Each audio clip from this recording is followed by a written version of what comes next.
So thanks for tuning in, everyone. I'm here with Sabian of Alpha Wolf today. How you doing, man? Man, I'm good as can be. Yep, awesome. Well, how's lockdown been for you? How you coping? You all right? Melbourne's been pretty brutal. Haven't been able to see friends. Haven't been able to leave the house after 9 p.m. God, Can't go grocery shopping. Only one person from every household and stuff. So it's pretty brutal here. But that's crazy. looking forward to it all blowing over in some time. Yeah. Hopefully sooner rather than later, right? Yeah. Yeah, awesome. How's the kind of pandemic? Has it derailed your album cycle plan? This new record?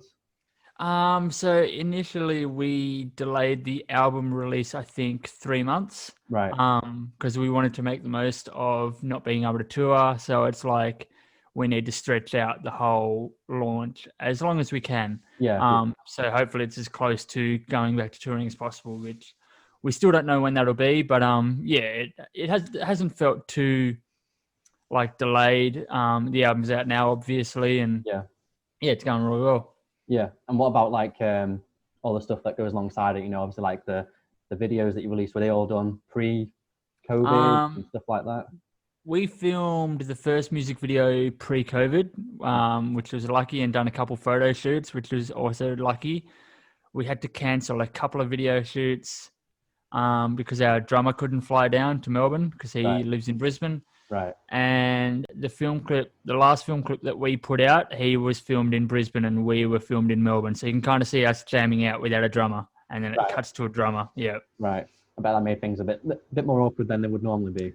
Yeah, a little bit, but no one seems to have noticed. But yeah, it is what it is, and we just had to go with the flow. Yeah, absolutely. I mean, that's kind of what everyone's got to do at the moment, Yeah, right? Just pretty just much, pretty much. roll with the punches. Yep.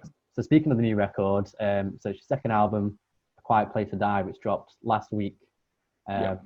How does it feel to finally get some new music out there? It feels so good. We're obviously very happy with the record, and we're very happy that we chose the route of, um, like 11 full songs instead of 6 or 7 songs with 4 interlude intros, outros, or whatever. We wanted to go in and deliver full songs that will make our live set list like completely change. It's not just bringing in 1 or 2 hit singles. We're going to have a whole new set list when we go into the live show, and everyone's enjoying different songs. Everyone has a different favorite, which is awesome. Cool. Do you have a favorite? It changes daily, Right. which I think is a good thing. Yeah. You don't want to get too attached to one because then it's kind of like Yep. you can kind of see where your strengths have gone. And you've put maybe too much into this song and not enough in the other and stuff like that. So Yep, definitely. that's definitely good.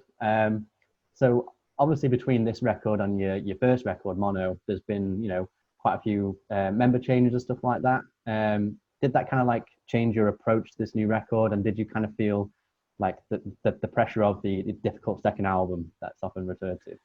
Um, I guess with the member changes, our core skeleton didn't change. So Scotty, the other guitarist, he's been the main instrument writer for that album and this one and the EP in between on Mono. That was the first time I wrote lyrics and produced vocal structures and vocal patterns and stuff like that, which I found my strength to be.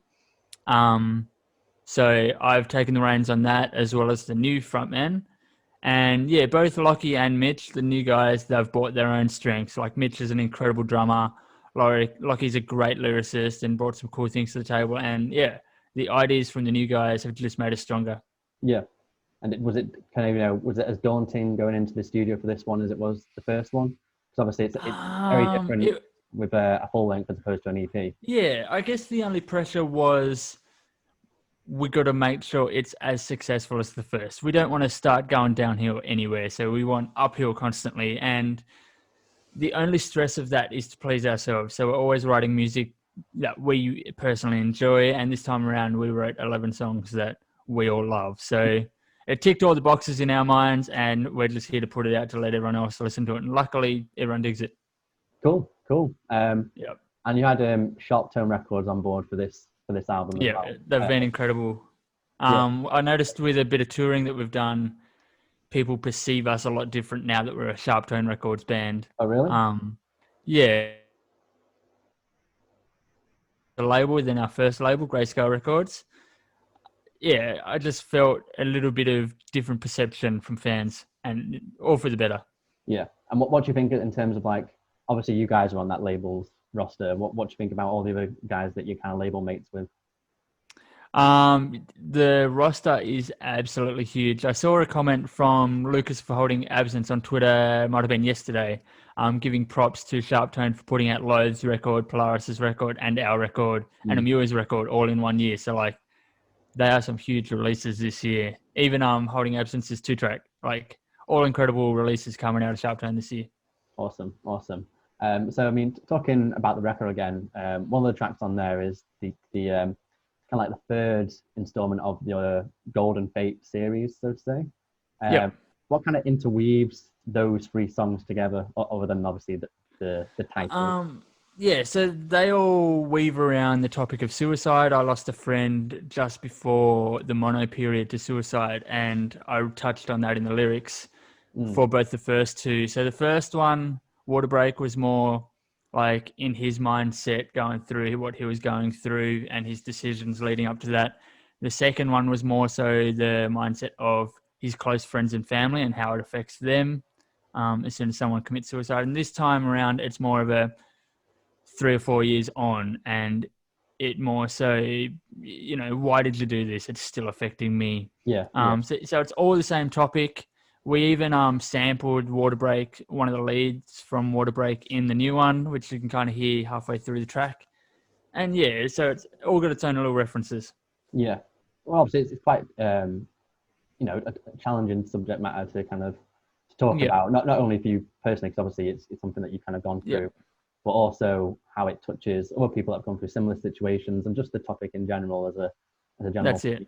theme. And on this record, and a lot of your work, you kind of touch on these challenging subject matters. Like you say, suicide, abuse, mental health, Yep. all those kind of things.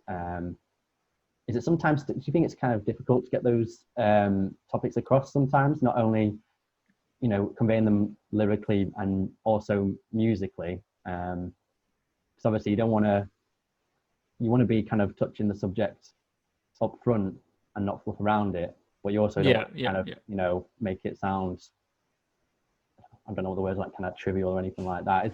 Yeah, I think the first time around, like on the first record, it's something we'd never done. It's something we'd never touched on. So it was very daunting then. Mm, Um, but my friend's sister, she heard the songs for the first time, and like she like cried, and it touched her a lot hearing those songs, and we've become very tight through like our music and yeah, through the songs being about her brother and stuff like that. And I guess that made it easier. That was going to be the main daunting part for me, was playing those songs with her in the audience, mm, because it was personal to us. But crossing that bridge, it felt a lot better, and seeing how our songs touched a lot of people, it made it easier the second time round. yeah, And we've just kept it relative ever since.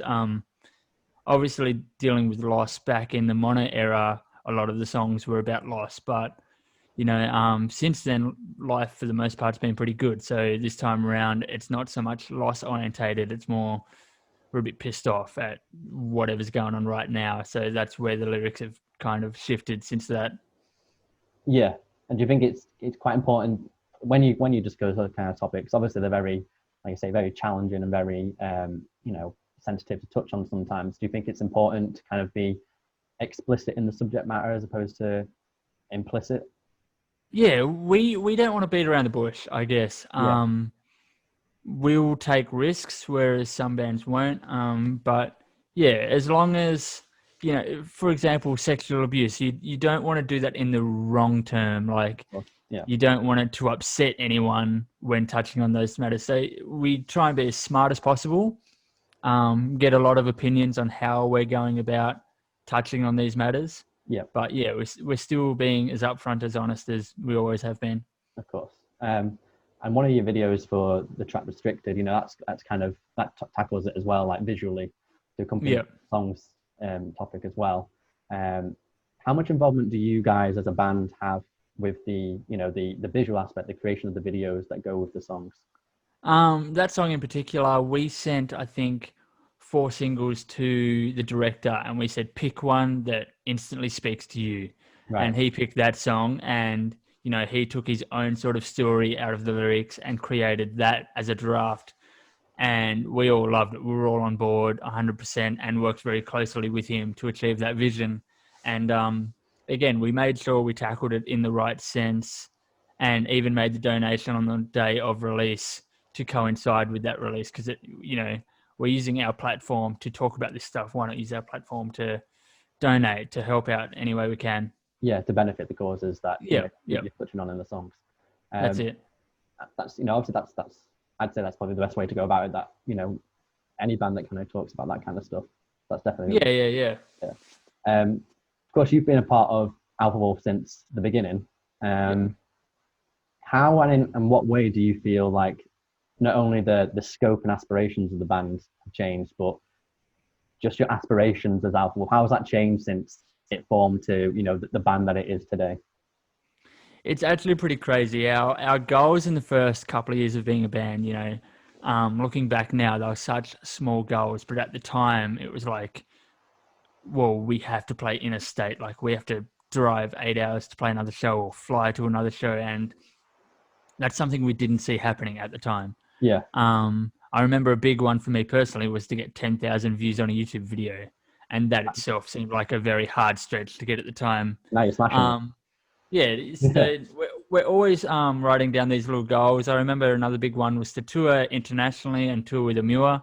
Our first international tour was with Amua, so I ticked 2 in one box. And now we're getting to a point that we're nearly desensitized to these goals, so we're just writing down silly goals that we don't think will ever happen. Right. But we don't know where we're going to end up, because the rise of our band's been like crazy in the last year alone. Yeah.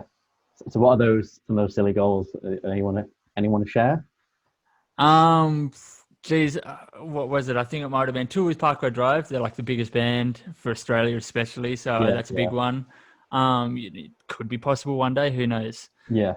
What was another one? I think win like an ARIA Heavy Music Award for best album or whatever. That seems to be one that all the big dog heavy bands do. So things like that our small band playing to 10 people 5 years ago obviously never dreamed of. And now it's like, we've ticked off everything else. We've toured everywhere where we want to tour. Yeah. We've played with all of our favorite bands except for like Metallica and Slipknot. We're just going to make up these stupid goals and see how we go.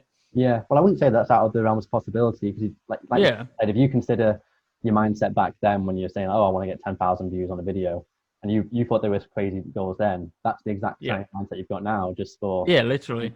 So I wouldn't say that's out of the realms of possibility. And you kind of touched on Parkway Drive as well. Obviously, they're probably the biggest heavy bands that Australia have got going now. At least for sure. Modern metal band, anyway. So we've supported them twice now, and that in itself was sick. Like, we opened their show twice to these huge rooms that we never thought our heavy band would ever play. The proper theaters. But the next one is a tour. Let's make it happen. Yeah, absolutely. And if you look at like their earlier shows as well, they were playing to, maybe 50 people in a small club, and now look at them. That's it. Filling up arenas and stuff like that. It's crazy. I've seen them play to 20 people. It's wild. Yeah, and now they've got pyrotechnics, not quite rivaling Rammstein, but not it's wild. You're speaking like the Australian music as well. I think like you say, we've said Parkway Drive are huge now, and I think there's been quite in the past 5 or so years, there's been a huge surge of like metal bands that are kind of making international marks across the world. Like you got like the Amity Affliction and stuff like that. How does it kind of feel like your band now is kind of stepping into that kind of same league as those we still struggle to believe the size of our band, because we're just a couple of dudes that are writing breakdowns and whatever. Like, we still go to our local shows and whatnot, but we have people from our favorite bands tweeting at us or like hitting our DMs to say sick album. We have countless amount of tweets saying album of the year when so many sick albums came out this year. We're just like, really, what's going on here? So it's mind blowing. The statistics for this album are like crazy good, right? And it's almost hard to comprehend that we're in the league with all of those, the big bands. No complaints whatsoever. We'll ride the wave, and we'll continue to work as hard as we have and do everything we can to grow even bigger. But yeah, it's honestly mind blowing. Yeah. So so you say that. So in terms of the lockdown that's going on right now, you know, bands are handling it in all different ways. So you've got some that are writing new music and recording new music. You've got some that are focusing on a side project. You've got some doing live stream events, and some are just taking a break. What Alpha will doing during lockdown, and what's kind of, I mean, are you writing new music? And obviously you've just dropped the new album, but yeah, I think it's come at the worst time almost for us, because we spent literally every day last year either touring, writing for this album, or recording for this album. And just everything to do with, like, every single day had something to do with either touring or this album. And we were getting pretty exhausted because we were putting so much into it. And then we got everything done for the album. It sounded amazing, and we started getting all of our visuals ready and everything like that, the whole marketing plans. And we're touring a bit, and then this COVID thing hit, and, you know, made us sit at home for 8 months. Right. And we're pretty burnt out from the whole album period, so we haven't been writing, but we're trying to plan things to adjust to this era, and we're looking at doing a Patreon. Right. Some cool perks like in that we never thought we'd do. Because personally, I take a camera with me every tour we go, so I've pretty much GoPro filmed every single set we've played. Right. So that might finally be available for Patreon audiences and stuff like mini perks like that. We can't do live streaming stuff because our drummer is in Brisbane. Yeah. And he's Melbourne and Brisbane can't visit each other pretty much. But if we can, we will, and we'll continue to adjust with the times and do whatever we can to stay relevant and maintain our presence online. Awesome. You kind of touched on, you said there, you take your camera on pretty much every tour you go on. Do you ever look back at those very, very early shows and kind of see how you kind of progressed from all there? the time? Yeah. It's so funny. Actually, the other day I saw in my memories on Facebook, I got tagged, and I think it was 6 years ago, we were playing in some random guy's backyard to 5 people. Wow. On like a hot Aussie day, like it would have been 30 to 40 degrees. Wow. And yeah, it's funny just playing in the backyard to a couple of moshes, and now it's like, what rooms do we want to play in the next tour? Like, how big do we want to go? Like, which countries do you want to hit that this time around? Yeah. Not backyards, countries. So yeah, that's great, man.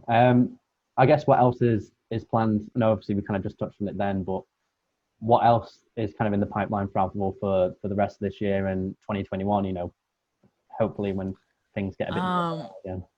Australia seems to be chilling out a bit with the whole COVID thing, so hopefully there's shows mid next year and we can start like playing the album. But up until then, we'll focus on whatever media we can do. Because as I said, I film some stuff, so I can film some playthroughs.